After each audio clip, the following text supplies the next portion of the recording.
Assalaamu calaykum waraxmatullaahi tacaala wabarakaatu. Kulanti wacan oo wanaagsan daabadayaal meel walba joogtaan iyo si walbo aad noo daawanaysaan. Halkani waa Dowladnimo TV. waxaadna ku soo dhawaataan barnaamijka xog waran oo alaabaan idinku soo gudbino dhacdooyinkii ugu dambeeyay arrimaha Soomaaliya. taariikhdu waxay ku beegan tahay 3 bisha 6 sanadkuna waa 2021. daabadayaal qodobada ugu waaweyn ee aad ku maqli doontaan barnaamijkeena xog waran waxaa ka mid noqon doona faahfaahin dheeraad ah oo laga helay qarax khasaare geystay oo ka dhacay magaalada Kismaayo. sidoo kale waxyaabaha kale aad ku maqli doontaan barnaamijkeena xog waran daabadayaal waxaa ka mid ah inta aan ku guda jirno dowladda federaalka Soomaaliya oo ka laabatay raaligelintii ay siisay madaxweynihii hore ee dalka Soomaaliya Mudane Xasan Sheekh Maxamuud iyo xiisad cusub oo ka bilaabatay magaalada Muqdisho. wararkii ugu dambeeyay ayaan eegi doonaa iyo shirqoolkii dilka uu ka badbaaday madaxweynihii hore ee dalka Soomaaliya Mudane Xasan Sheekh Maxamuud. qodobada kale ee barnaamijkeena qaybta ka ahna waxaa ka mid ah xogayaha guud ee qaramada midoobay Antonio Guterres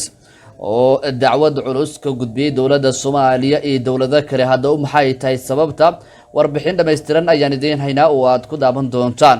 siyaasiga Cabdiraxmaan Cabdishakuur Warsame oo dib u soo celiyay boorarkiisa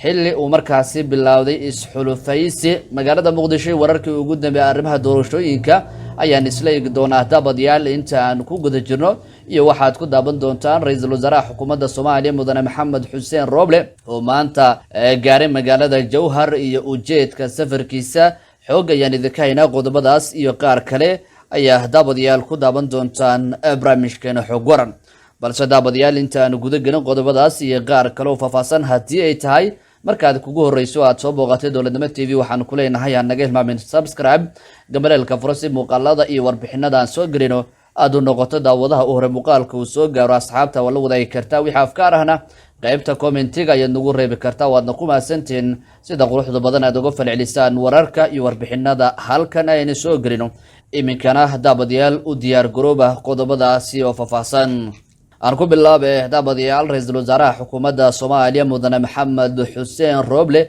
ayaa maanta lagu wadaa inuu gaaro magaalada Jowhar ee xarunta maamulka Hirshabelle. ra'iisul wasaaraha xukuumadda Soomaaliya Mudane Maxamed Xuseen Roble ayaa magaaladaasi u tagaya inuu u kuur galo xaaladda ka dhalatay fatahaadda webiga Shabeelle iyo sidii ay xukuumadda ay wax uga qaban lahayd. robabkan gu'ah ee ka daayo gobolada koonfurta ayaa horseeday inuu webiga ku fataho tuulooyin hoos yimaada magaalada Jowhar. sidoo kalena waxay dadka fatahaadahan markaasi gooyeen labada wado ee magaaladaasi laga galo. in ka badan 10,000 oo qoys ayaa ku barakacay fatahaadda webiga Shabeelle sida uu horaan sheegay wasiirka gaadiidka iyo maareynta musiibooyinka Hirshabelle Mudane Cabdimaaxid Cabdullaahi. madaxweynaha Hirshabelle Cali Guudlaawe ayaa Arbacadii shalayto dib ugu laabtay magaalada Jowhar. wararkii ugu dambeeyay safarka ra'iisul wasaaraha wixii ka soo kordho daabadayaal wararkeena dambe ayaad ku daaban doontaan. siyaasi musharax madaxweyne ahna hogaamiyaha xisbiga wadajir Cabdiraxmaan Cabdishakuur Warsame ayaa dib markaasi u soo dhajiyay boorarkiisa ololaha doorashada ee magaalada Muqdisho muddo ka badan bil kadib markii uu fujiyay sida markaasi lagu sheegay qoraal ka soo baxay xafiiska xisbiga wadajir. qoraalkan ayaa waxa lagu yiri musharax madaxweyne Cabdiraxmaan Cabdishakuur Warsame ayaa maanta dib markaasi u soo dhajiyay boorarkiisa ololaha doorashada bil ka hor ay ahayd markii uu sheegay hogaamiyaha xisbiga wadajir Cabdiraxmaan Cabdishakuur Warsame inuu hakiyay ololihiisa doorashada dajiyana boorarkii xayeysiinta kadib markii madaxweynaha waqtigii ka dhamaaday Mudane Maxamed Cabdullaahi Farmaajo uu ku dhawaaqay 2 sano muddo kororsiya. siyaasi Cabdiraxmaan Cabdishakuur Warsame ayaa xilligaasi sheegay in ay dhamaatay rajadii laga lahaa in ay dalka Soomaaliya ay ka dhacdo doorasho markaasi xor iyo xalaal ah. sidaa darteedna uu magaalada Muqdisho uu ka fujiyay boorarkii sawiraantiisa ku sharaxnaa kadib markii uu ogaaday inaysan u muuqanin ifafaalo markaasi muujinayso in dalka Soomaaliya ay ka dhacayso doorasho xor iyo xalaal ah. si kastaba wixii markaasi ka dambeeyay waxaa markaasi laga laabtay muddo kororsiga 2 sano ee golaha shacabka ay u sameeyeen madaxweynaha dowladda Soomaaliya waxaana muqdisho lagu siixay 27 May heshiis ay markaasi gaareen ra'iisul wasaaraha xukuumadda Soomaaliya mudane Maxamed Xuseen Roble iyo madaxda maamul goboleedyada iyo maamulka gobolka Banaadir oo dhigayo in 60 maalmood gudahooda ay dalka Soomaaliya ka dhacdo doorasho markaasi xor iyo xalaal ah waana muddo markaasi 2 bilood gudahooda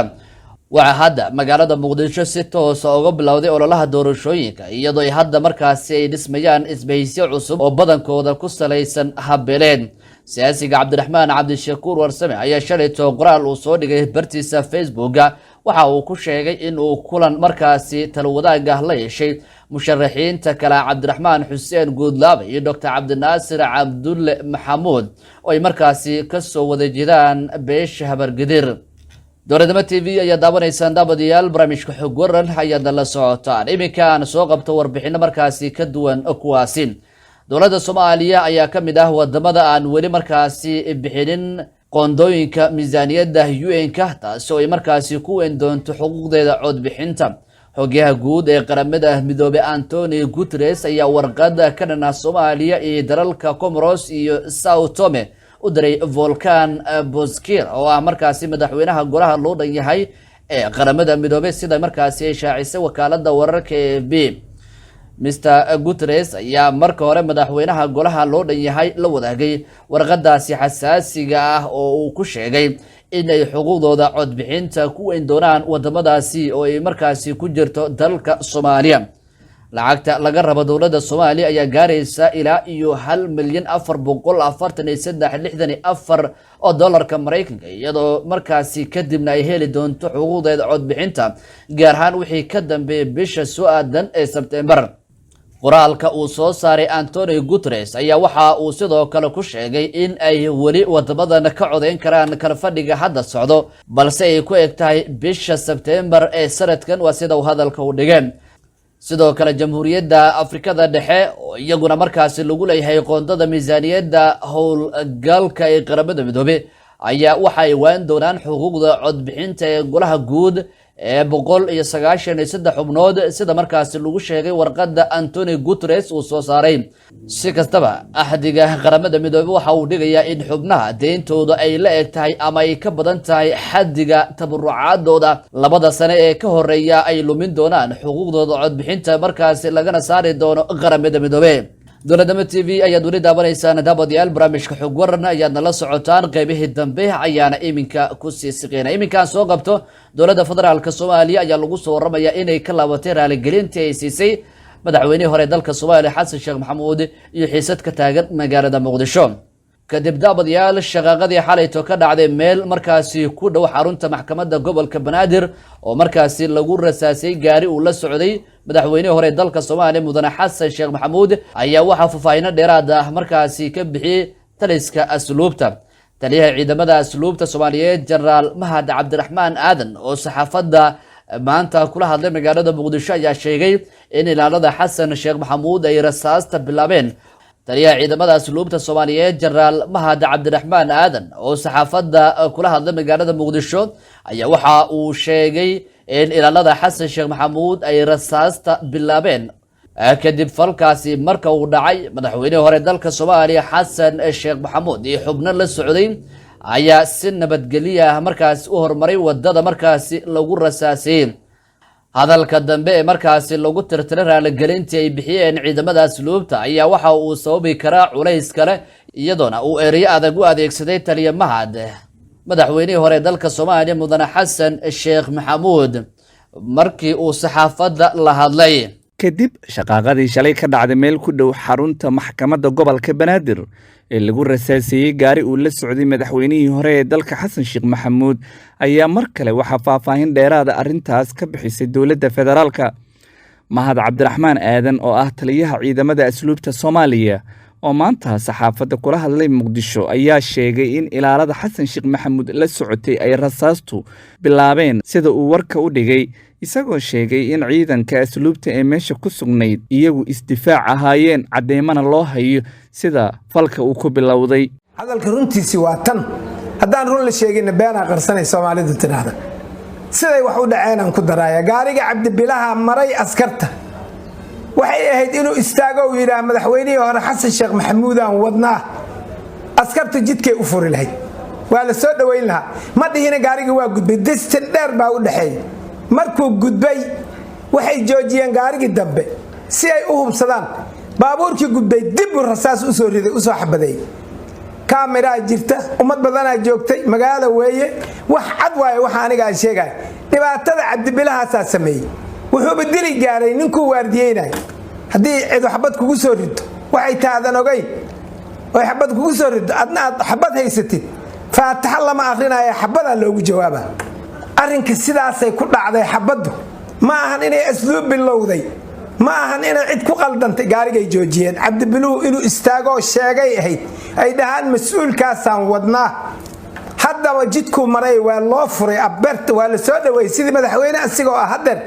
yaa gacmo loo lulay oo jidka ku maray